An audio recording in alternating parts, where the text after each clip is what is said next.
My name is Debbie Kraulidis. I am the Vice President of Moms for America.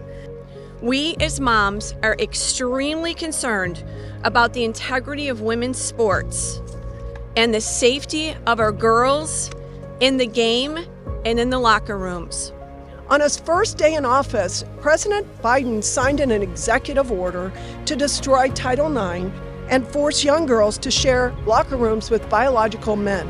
In 2018, a male entered a women's contest I participated in California, and this happened 2 more times, in 2020 in Illinois and in 2021 in Nebraska. And both those times I was bumped from first place to second, and it was a different male each time. But when I reached out to contest organizers at Red Bull and raised my concerns about fairness and about my paycheck being cut because the male athlete received $5,000 of the prize money that was intended for female athletes, I was completely ignored.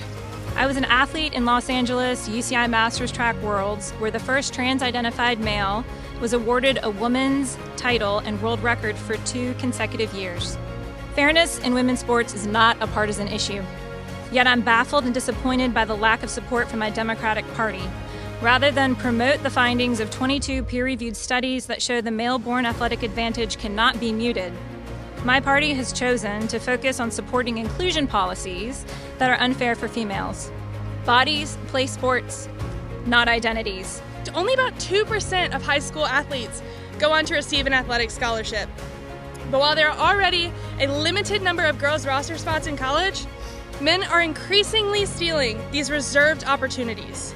My name is Abby Carr, and I am an NCAA D1 swimmer, an Olympic trials qualifier, and a 2022 conference champion. When boys began beating me for the first time in my life, I was about 13 years old. I will never forget my coach telling me that the days of me beating these boys, or any boys for that matter, had ended.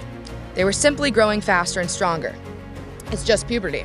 These boys were visibly changing, growing into men, gaining both muscle and height that my body simply would not. At the age of 13, I was certainly not a member of Congress, but I did not need to be an elected official to fully grasp the implications of biological difference in sport. We're 50% of the population. Do not keep discriminating against us. And you know what's happened lately? Democrats have crossed over. Why? Because 80% of the population believes it's the right thing to do. Parents, you must demand that the Senate take swift action in passing the Protection of Women and Girls in Sports Act. And find out where your senators stand on the issue. And you let them know that you support this legislation. Men, stand up, man up. It's a time for us to go against this evil ideology. People, it's a movement.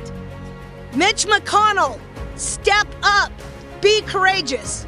I'm here to urge the Senate to vote to protect girls and women in sports, to vote like your daughter's rights depend on it, because they do. Together we can build a society that cherishes femininity and empowers girls to pursue their dreams without boundaries. And step 1 is calling your senators.